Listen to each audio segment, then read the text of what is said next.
Hello, Earth Science students, and welcome to your last lecture here on the solar system. So after this, we're all done. We just have to do our final exam, right? And I do hope that you are studying for that final exam because it is hard, and it is worth around 25% of your grade, a pretty big chunk. So it can sink you, and you have to be really careful with this one.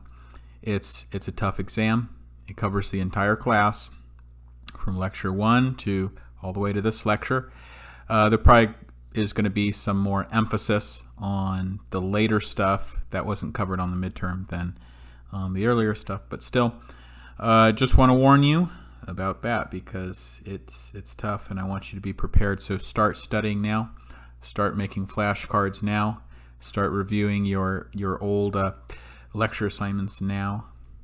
That's what's going to help you pass this exam. So anyway, there is, of course, a study guide, and I will release a study guide video pretty soon. Until then, start working on that study guide yourself, getting ready, because it's coming very soon. So anyway, to get on with our lecture material today, we're looking out past our Earth to the rest of the solar system, looking at our neighbors, so that we can get a little bit more perspective on what Earth is like, and is it special, how is it special, etc., etc. So this diagram you see here is not to scale, but it does give you a picture of what our solar system looks like. Do make sure that you know all of our planets. So there's the sun. The sun is 99, if I'm not mistaken, about 99.8% of all the mass in the solar system belongs here to the sun. So, you know, really the solar system is, it's kind of funny because really the solar system, it's really just a sun. And there's little bits of dust and rock and ice that spin around the sun, but 99.8% of the mass is just the sun, if I'm not mistaken. If it's not 99.8, maybe I'm thinking 98.9, but it's a very, very large amount of the solar system. So we have 8 planets. We have Mercury, that's the smallest planet, Venus, Earth, Mars. Those are what are called the terrestrial planets. Okay, we call them terrestrial because terrestrial means kind of Earth, so these are terrestrial. So these are kind of Earth-like planets. And then we have 4 gaseous planets. We call them Jovian. Jovian refers to Jove, which is the Roman name of, it's a reference to Jupiter, right? The god of, sort of king of the gods. So it's referring to Jupiter. So these are the Jupiter-like planets. These are the terrestrial-like planets. Okay. We have a few dwarf planets. You can see Ceres right here. Pluto, which used to be considered a planet, is now no longer considered a planet, considered a dwarf planet. And you can see that it orbits around the sun in a different orbit than the rest of the planets. And that was part of the reason it was demoted in a way to a dwarf planet. So you can see that all of these planets go in a more or less orbit in a plane. Now they are much more spaced out than this, and the sizes are not correct either. Jupiter is way bigger than it appears. I'll show you to scale pictures pretty soon, but you have to know the 8 planets. That question will be on the test. So we're going to talk today just about the 8 planets, and then we're going to move on from there and just touch on smaller solar system bodies, so things like comets, asteroids, and meteorites, and then we're just going to touch on origins of the solar system, so you have a little bit of an idea about where our solar system came from. Okay. So one unit that we're going to use today that is a little bit unusual, because usually we're using things like kilometers and kilograms and stuff like that, but we're going to use a astronomical unit for distance called an AU. An AU is an astronomical unit, and it is equal to the average distance between the Earth and the Sun. Okay, so distances in the solar system are usually measured in AU. 1 AU is about 150 million kilometers. Okay. So that's the average distance between the Sun and the Earth. So first of all, what's a planet? Let's talk about our planets, our 8 planets. Remember, I've got Mercury, Venus, Earth, Mars, Jupiter, Saturn, Uranus, and Neptune. So what are the planets? So planets, first of all, it has to have 3 things. It has to orbit the Sun. It has to be sufficiently massive to shape itself into a sphere. And I guess I should put it really on number 3 right here. It has to be able to be large enough to clear matter from its orbital zone. So, all planets, oh, actually, I shouldn't say all planets, all objects in the universe have some kind of gravitational pull. And right now, it's kind of crazy, but even the most distant star is exerting a gravitational pull on your body, and even your body is exerting a gravitational pull on the most distant star. So you can kind of feel each other, even though you're separated by light years, many light years away. So anyway, the point is, though, that as these planets become so massive, they get larger and larger attractive forces. Okay, so those attractive forces, you know, are gravity. They attract all mass to themselves. So that's what is going to, as these planets grow in size, their gravity becomes larger, and they attract, their gravitational forces become larger as they become larger, and they attract more and more distant objects. So that's what it means to clear material from their orbital zones. So as they get larger, they attract more material, so it's like a snowball effect, basically.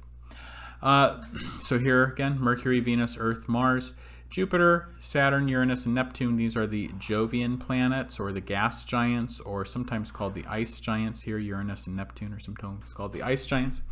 And the terrestrial planets, Venus, Mercury, Venus, Earth, and Mars. Okay, and again, these are not shown to scale. Now, what is a dwarf planet? A dwarf planet orbits the sun.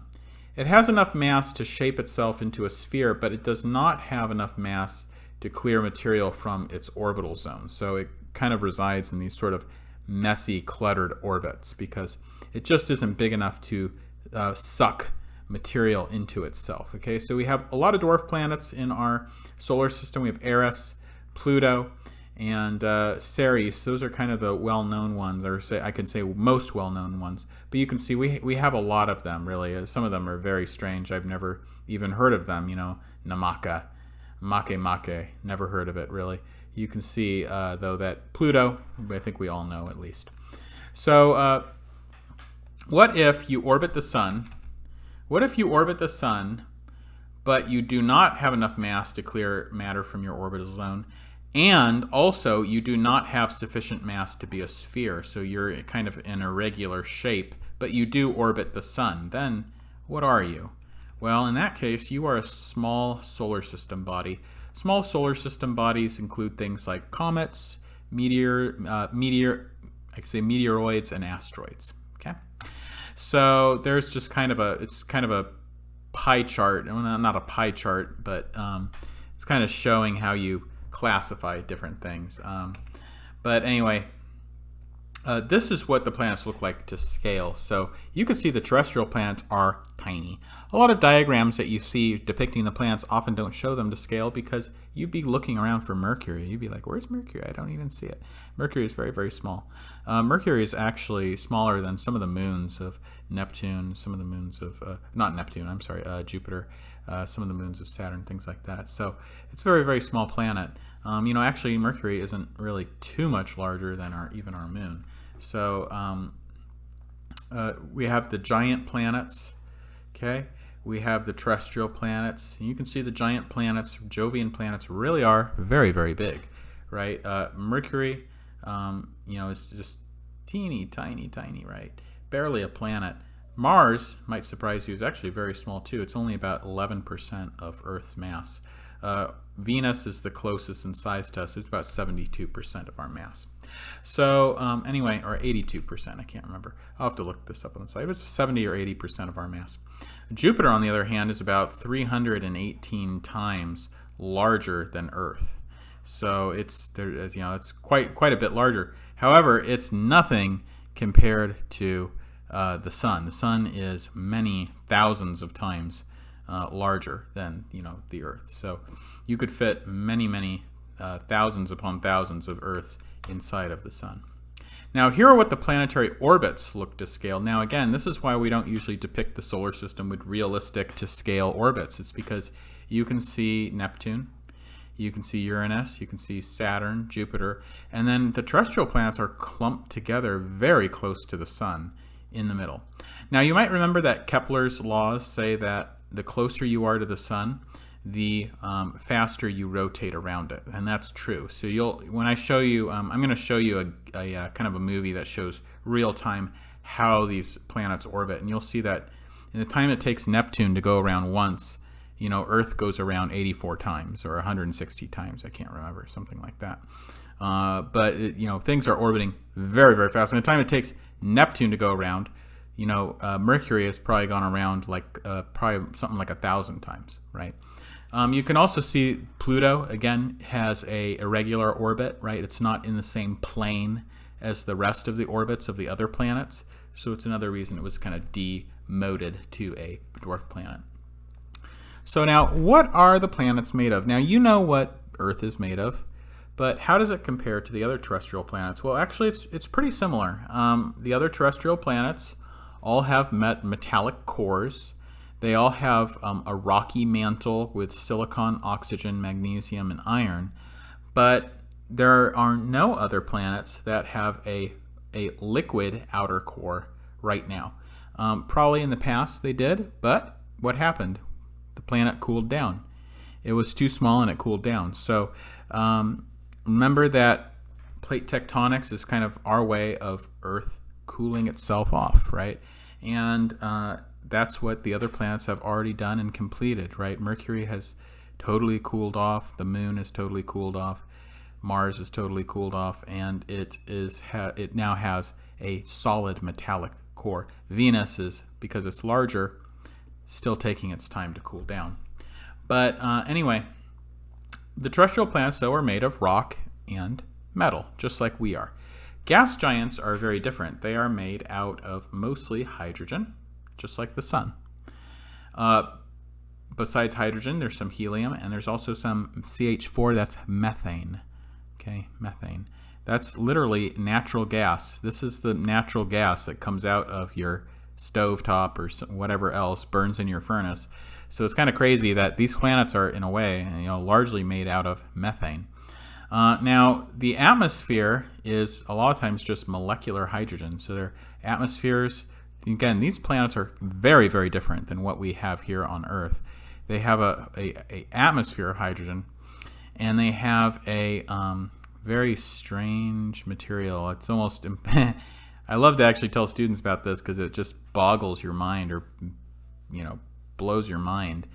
But you can see that the kind of quote-unquote mantle of Jupiter, this darker gray material, maybe we can call it a core of Jupiter, is made out of something called metallic hydrogen. So what on earth is metallic hydrogen?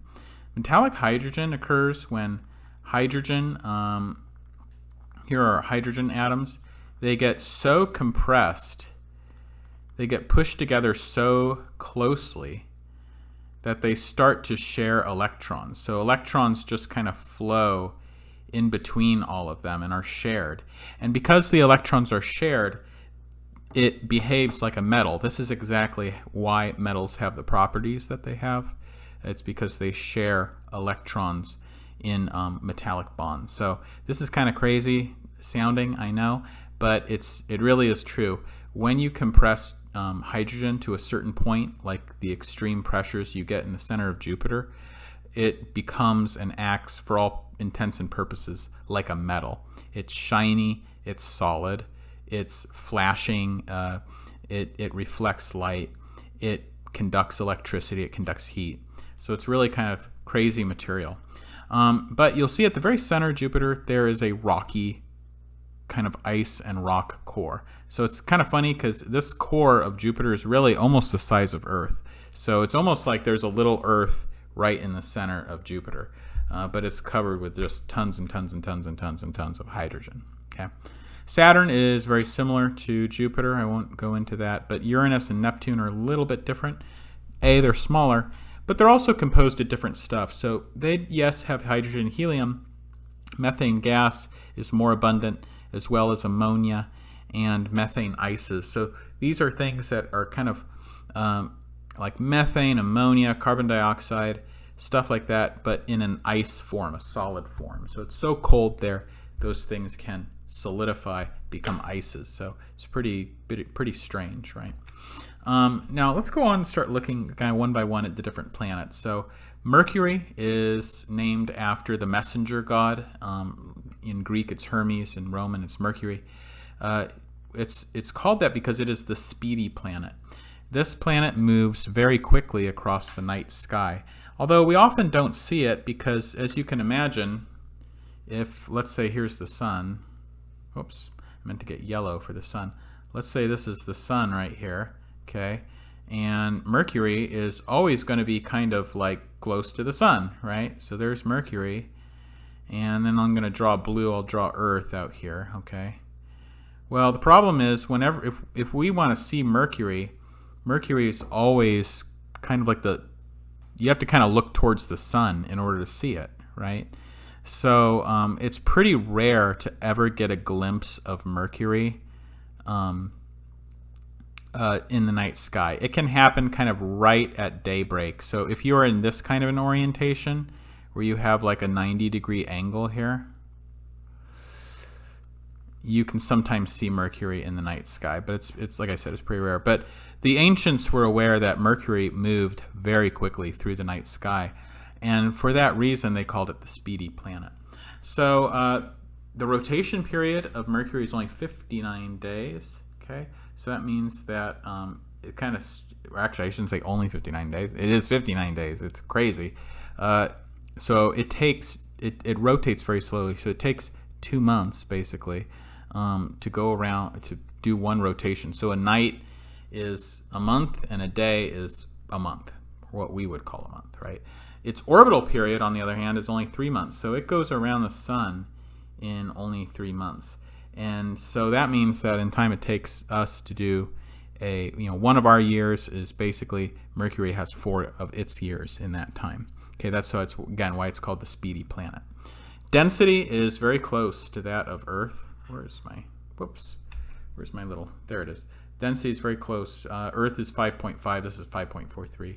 No moons, no atmosphere, has a weak magnetic field, and because it has such long days, it has this huge diurnal temperature variation. So it gets really, really hot in the middle of the day because you have a whole month to heat up. So it can get 800 degrees midday and negative 200 degrees Fahrenheit at night because you have so long to cool down. Okay, so there's a picture of Mercury. You can see it really kind of looks almost like our moon. This is a real, like, true light image of what it would look like if you were close enough to see it. So it looks a lot like our moon, really. Okay, here's Venus. So Venus is sometimes called the morning star, and again, same reason. Venus is like, again, here's our sun. Okay, here's I'll draw Venus, this kind of purple green color, and I'll make Earth blue. Oh, you can't even see that, huh? Let me make it this light blue here. So here's Earth. Okay, and you'll notice that in order to see Venus, you have to kind of like be looking towards the sun. So the sun is kind of, sometimes it's hard to see Venus because the sun is often in back of it, so the sun is so much brighter you're not going to see it. However, you can see it early in the morning. So most mornings, if you wake up early enough, you'll see Venus kind of rising just before you see the sunrise. Okay, so that's why it's sometimes called the morning star, because it's also very bright in our night sky. It will be one of the brightest objects in the night sky when it comes up. So that's just because, hey, it's big and it's close. That's why.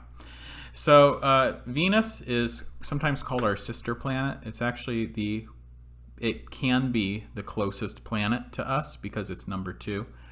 And it's only, on average, it's only about 0.72 AU away. Okay, so that means it's, we're of course on average we are 1 AU away from the sun. Venus on average is 0.72 AU away, so it can come very close to us indeed. The orbital period is 7 months. Okay, so that's how long it takes it to go around the sun. So it goes a little bit faster than we do.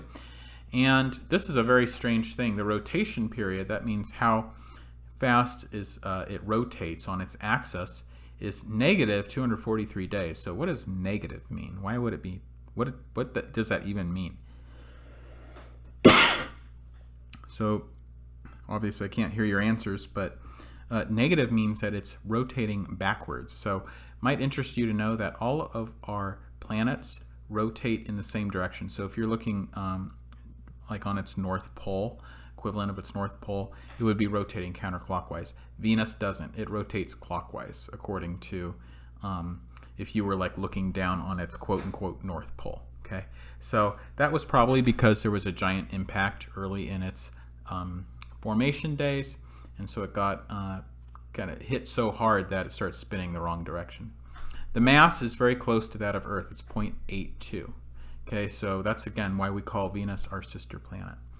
No moons, density very close to that of Earth, and it has an atmosphere. It has a very thick atmosphere of CO2, carbon dioxide, which is probably a lot like what Earth's atmosphere was like in the early years. Okay, the thick atmosphere is 100 times that of Earth, and this is probably what Earth was like back in the during the Hadean, when it was first forming. Okay, the reason that we don't have so much CO2 in our atmosphere now is because of photosynthesis. Now, obviously, there's no life on Venus. There's no plants doing photosynthesis, so you have this incredibly thick CO2 atmosphere.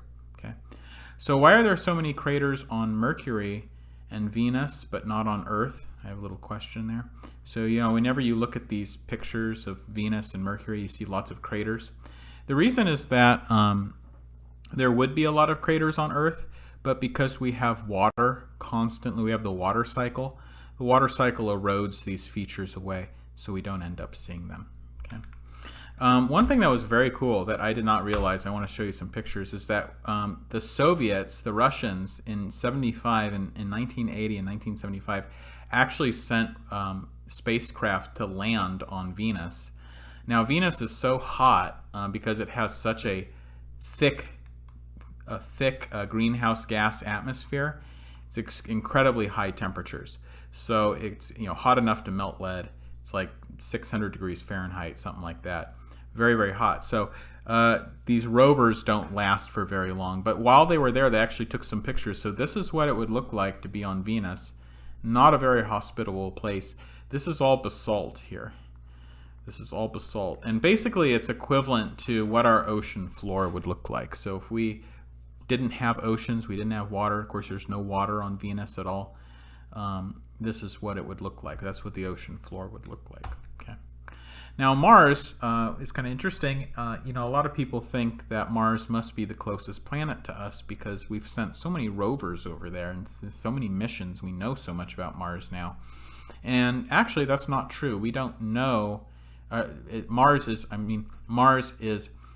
much further away than Venus. So Mars is actually on average 1.5 AU away from Earth, right? So, away from the sun. So that means you would have to travel a whole 0.5 AU to get there at least. You'd only have to travel what was this at? 0.72. So you'd only have to travel, 0.28 AU to get to Venus. So there's actually, Mars is like twice as far as Venus is. So it's actually further away. But we know more about it because it's easier to send rovers and missions there because it's a much more hospitable planet. It's cooler, it's cold there, and it does warm up. Like sometimes it can be as warm as like maybe like a really, really, really cold day in winter in North Dakota. But generally it's a really cold place. But it's good for operating these robots and rovers and all this stuff, right? So the orbital period of Mars is 1 year and 11 months, so it takes about 2 years to go around the sun, and its rotation period is just about the same as us. It's about a day. So the mass, though, you'll notice, is much, much smaller than that of Earth. It's only 11%, 0.11 that of Earth. So, and you'll notice also its density is lower as well. So instead of a density of 5.5, it has a density of 3.95. That's because it has a very small metallic core compared to that of Earth. It has two very small moons called Phobos and Deimos, which means fear and hate. And the atmosphere is very thin, made of CO2. And we call it the red planet because actually it is red. It's because it has a lot of oxidized iron on its surface. And actually, too, when you see it in the night sky, it does appear you can definitely see a little orange tint to it when you see it in the night sky on a nice clear day. We have lots of beautiful pictures of Mars, and this is what the surface of Mars looks like. Okay, you see it's kind of cool. You know, it has mountains. It has doesn't have rivers of water, but it has river beds that we think might have been places where water used to flow. It has volcanoes. It has basins, all sorts of things. Most of this rock that you see here is almost all basalt. So this is all basalt. Oh, I have it written up here, I guess. So that's just fine. Also has sand dunes because it does have winds that blow over the surface. It has a polar ice cap. However, this is not H2O. Okay, it's not H2O. It is CO2. This is carbon dioxide ice that is formed on surface because it's so cold there at the poles. It's cold enough to have basically, you know, frozen CO2 is called dry ice. This is basically dry ice. Okay. Well, another interesting thing about Mars that has the biggest volcano in the solar system there, Olympus Mons. It is the size of France. Okay, it's a shield volcano made of basalt, and it is amazing, 72,000 feet high. Pretty tremendous. Mount Everest, you know, is only 29,000 feet. So this is more than twice, kind of creeping, you know, 2.5 times that of Mount Everest. Pretty amazing feature. Was there water on Mars? Was there life on Mars? Well, first of all, you should know that we have never found life anywhere in the solar system. We have maybe found hints at indirect evidence of there possibly being life, but we've never actually found life any other place besides the solar system. What about water, though? Well, we have found a lot of evidence of water on Mars at one time, but it seems to be gone now.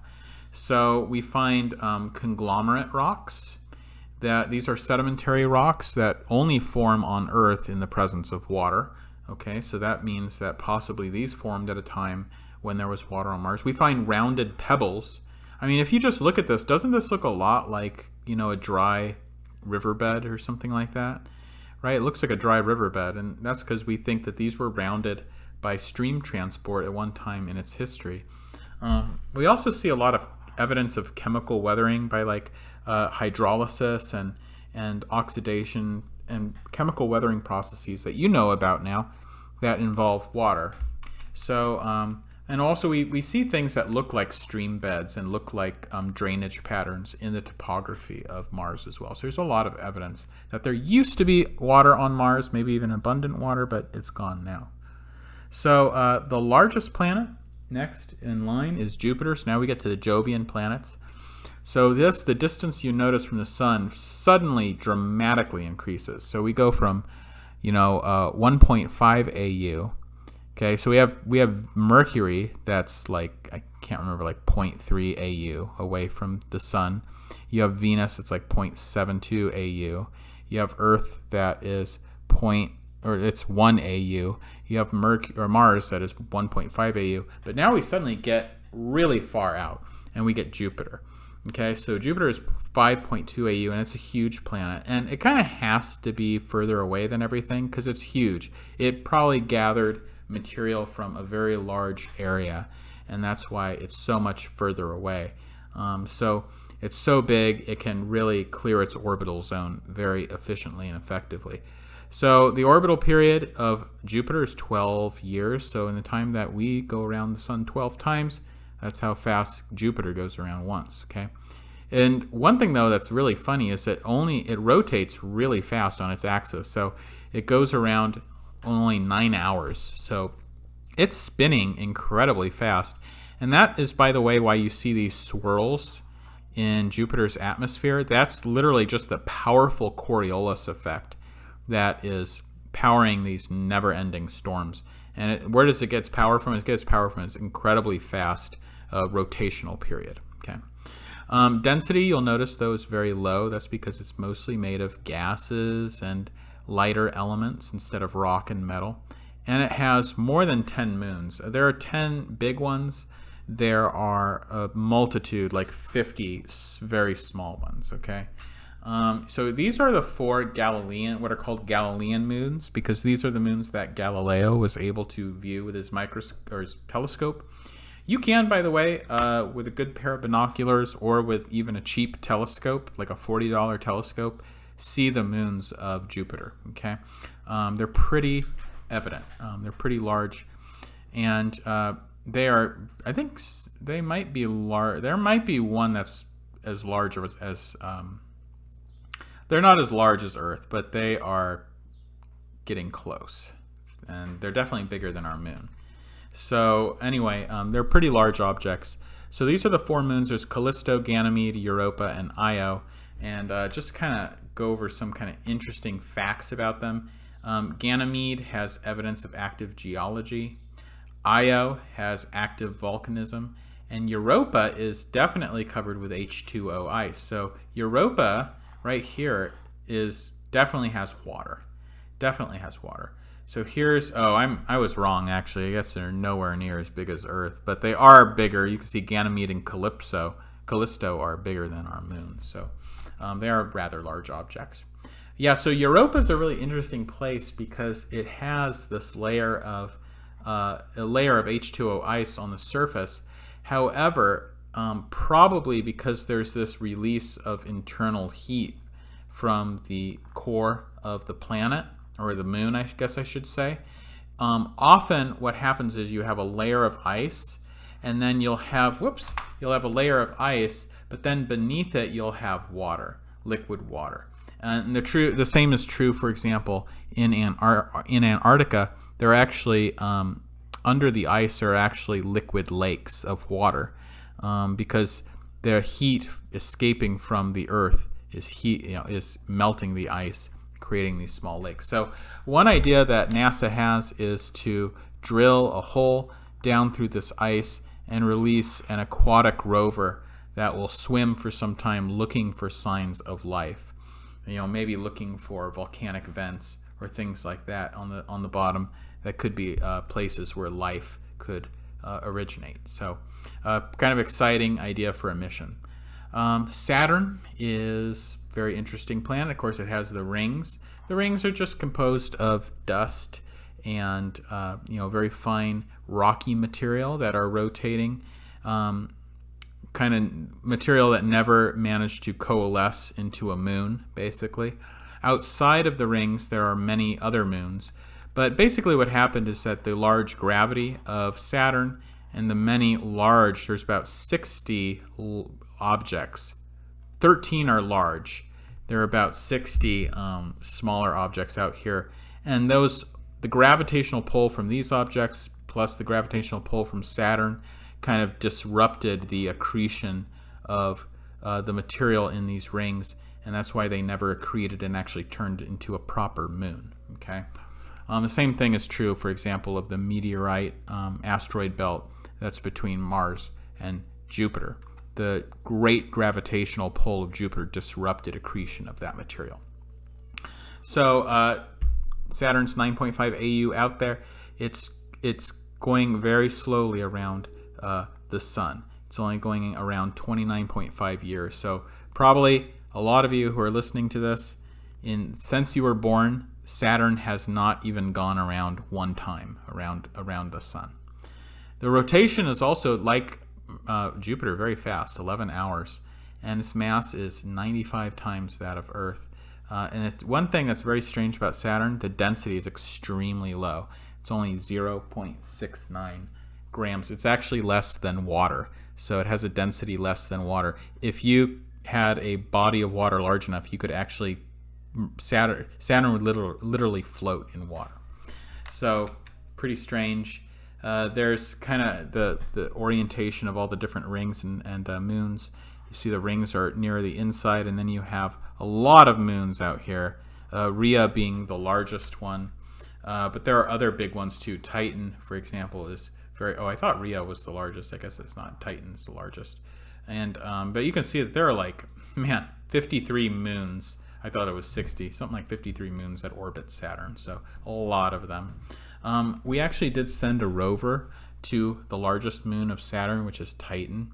has a very dense atmosphere of hydrocarbons like methane. So it's kind of crazy. It literally has this atmosphere made of methane, like the natural gas that you burn in your in your house. Now you might think like, gosh, is that safe? Like if you send a rover over there, is the whole planet gonna blow up? It's not gonna blow up because there's no oxygen for the methane to react with. So in order for the methane to blow up, the natural gas to blow up or to burn, you need oxygen to react with it. So there's no free oxygen there. Now, temperatures at the surface of Saturn's largest moon, Titan, is only negative 180 Celsius. Really, really, really cold. So it's so cold, these hydrocarbons are in kind of like a slushy, slurry sort of form. So the rover that we tried to send there, can't remember the name of the missions now. I think it started with an H. Can't remember. But the missions that we sent there, the rovers sunk into this slurry slush of hydrocarbons that exists there at the surface. So it was not a successful mission. Our big ice giants now, Uranus and Neptune. Uranus is 19 AU away. Neptune is the furthest out, 30 AU.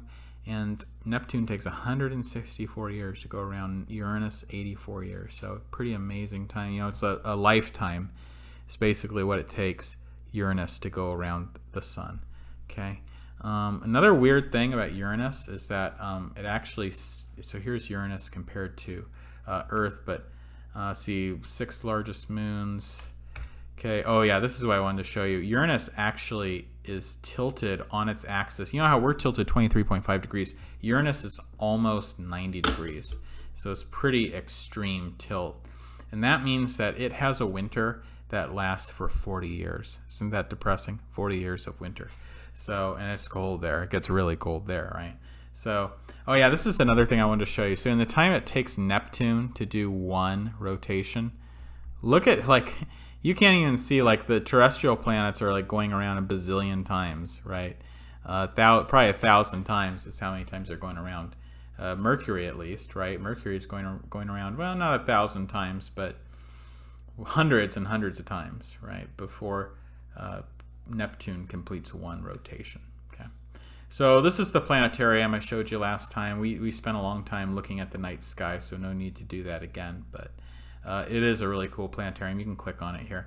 They don't call it Neves anymore. They call it like a stellarium or something like that. But I really love that app, so I play with it a lot. But anyway, moving on to smaller solar system bodies. So we have comets. We have also asteroids and meteoroids.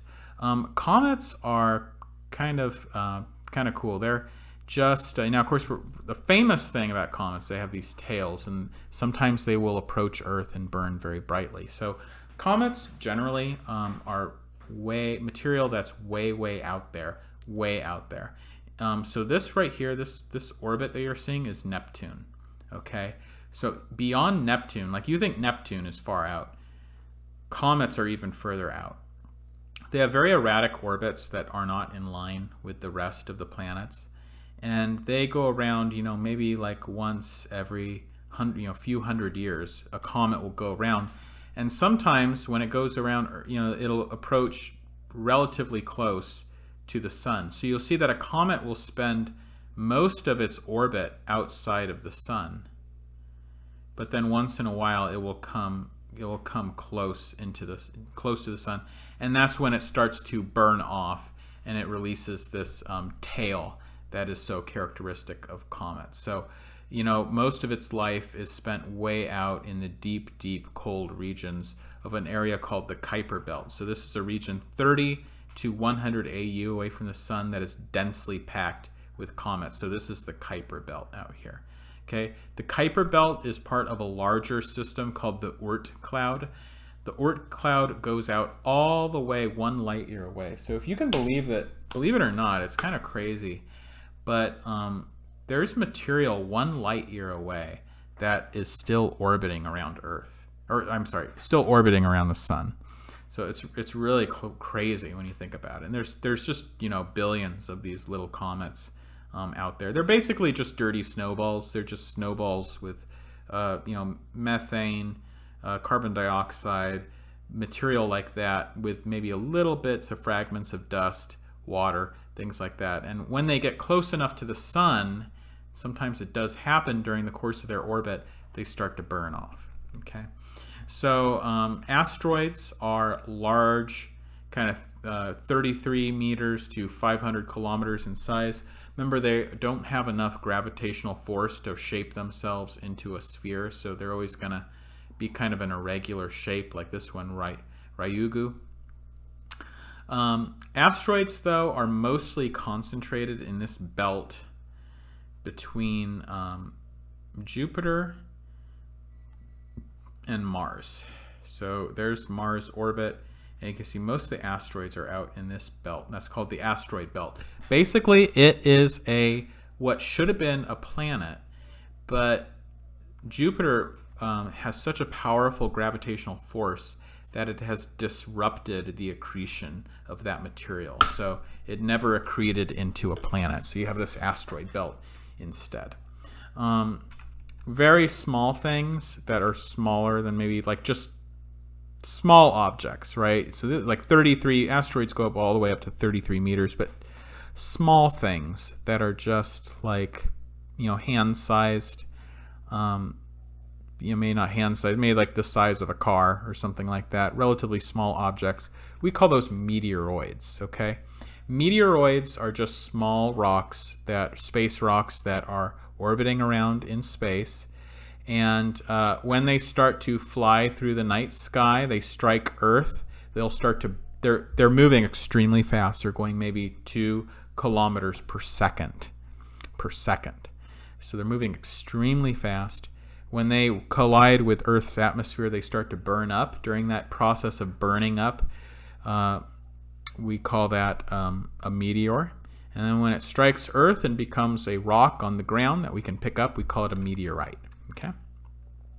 One thing I did, so some of you have maybe seen shooting stars before. Let's see if this, oh wow, that is so weird. Like, how does that even make sense? Like, for so long, these videos didn't work, and then suddenly they work. How does that make any sense? I don't know. Okay, whatever. I don't have to understand it, but here it is playing, so I'll just play it for you.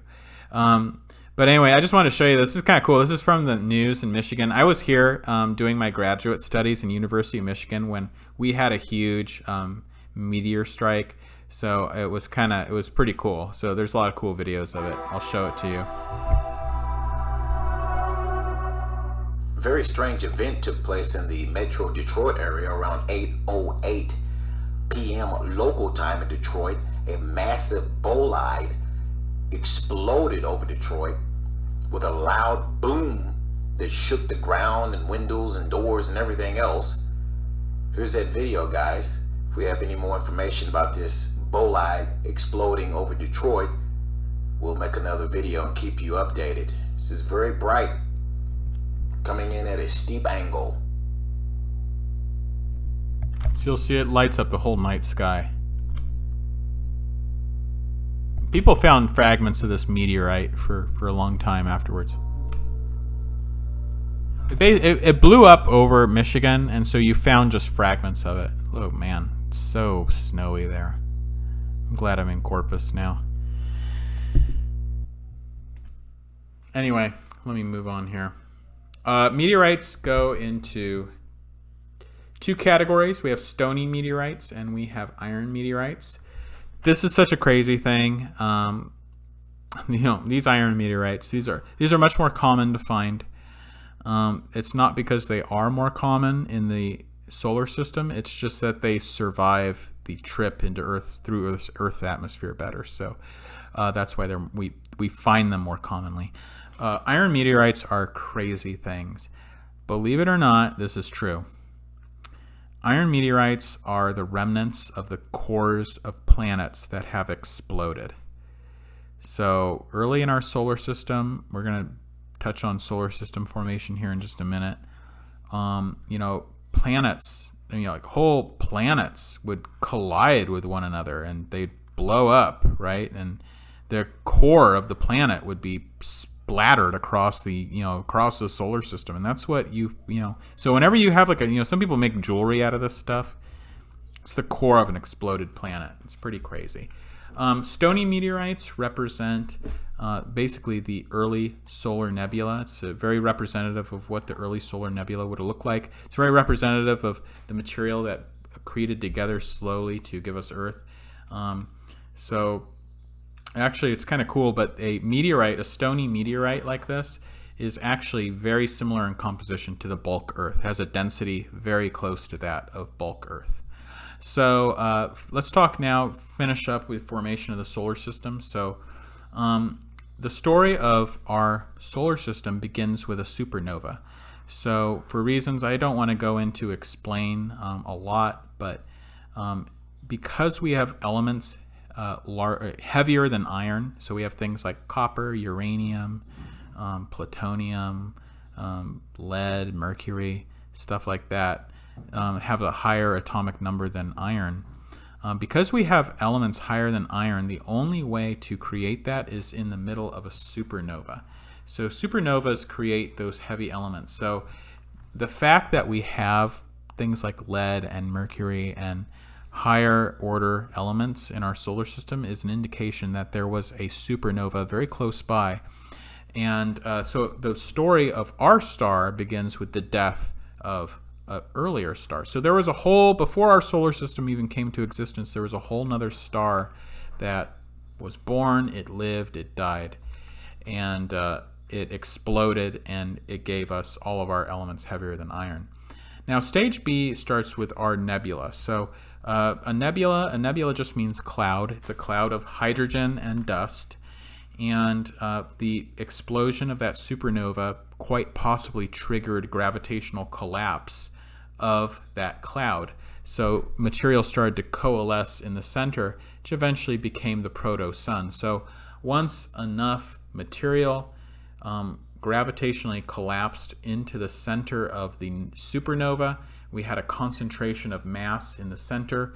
The rest of the mass started to rotate and spin around, and as it spinned around, it flattened into a disk. Okay, and that's what eventually that disk accreted and became the planets. Okay, so the proto-sun swallowed up 98.6 of all the mass in the nebula. The intense pressure at the center of the proto-sun initiates nuclear fusion, and that's what ultimately powers the heat of the sun, is nuclear fusion. It's the bonding of hydrogen with other hydrogen atoms to give us helium. So the temperature of the early solar nebula was enough to vaporize the entire nebula. The material with a higher melting point condensed first, so that's why we have the terrestrial planets closer into near the center.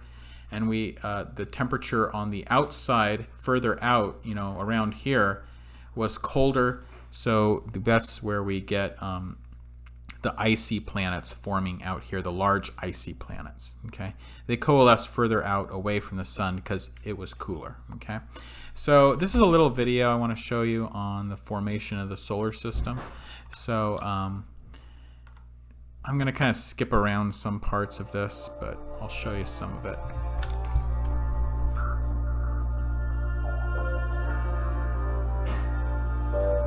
In the past few decades, our spacecraft have visited many exotic locations in the solar system,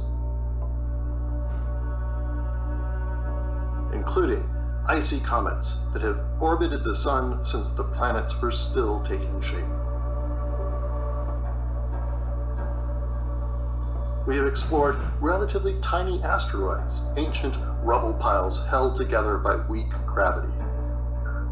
And we have found that the largest asteroids resemble the building blocks of planets themselves, all of which suggests that these objects offer clues to how the planets formed. And we have even found evidence for a violent rearrangement of the planets. So you're going to see this, that the planets, early in the solar nebula were colliding, they were smashing into each other. You had whole collisions between planets. It was a very violent, very chaotic process that resulted in some planets just straight out being destroyed. So anyway, I'll show you. This is a computer simulation of what it might have been like. Computer simulations allow us to reconstruct the formation of our solar system 4.6 billion years ago. We use the laws of physics to create these virtual experiments in order to figure out how planets took shape. After the Sun ignited, most of the material around it had flattened into a disk of gas and dust. We can zoom into a simulation of a portion of the thin disk, a small piece of the universe in a box.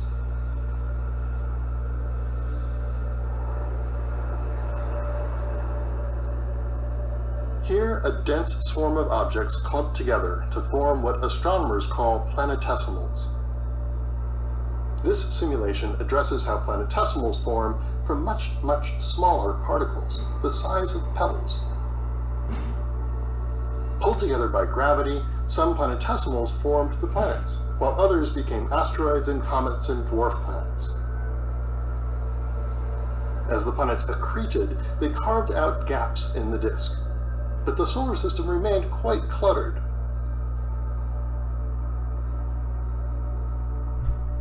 If we look at the orbits of...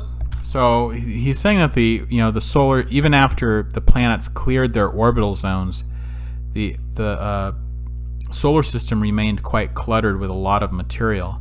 And what they're going to show you is the planets kicking out all this material. So you might be wondering, like, how the heck does a planet kick out material?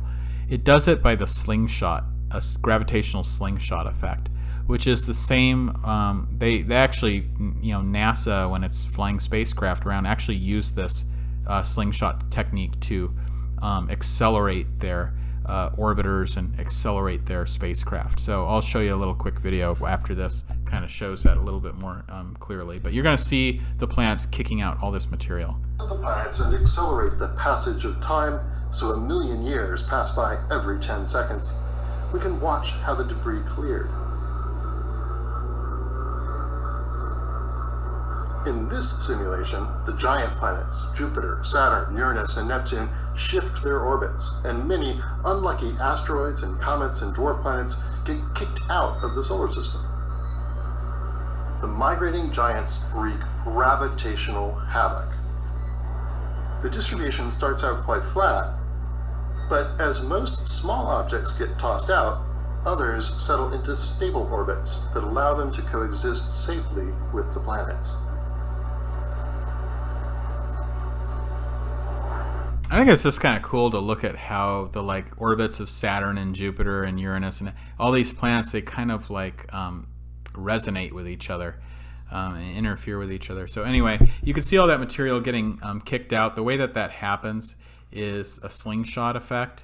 So this guy kind of sets up this very simple simulation with a steel ball and a blanket, and it kind of shows how that slingshot effect works and how these smaller solar system bodies get kicked out of the solar system. So this is that's a gravity assist. Has a great physical model of how gravity warps space using four-way stretch fabric attached over a PVC frame.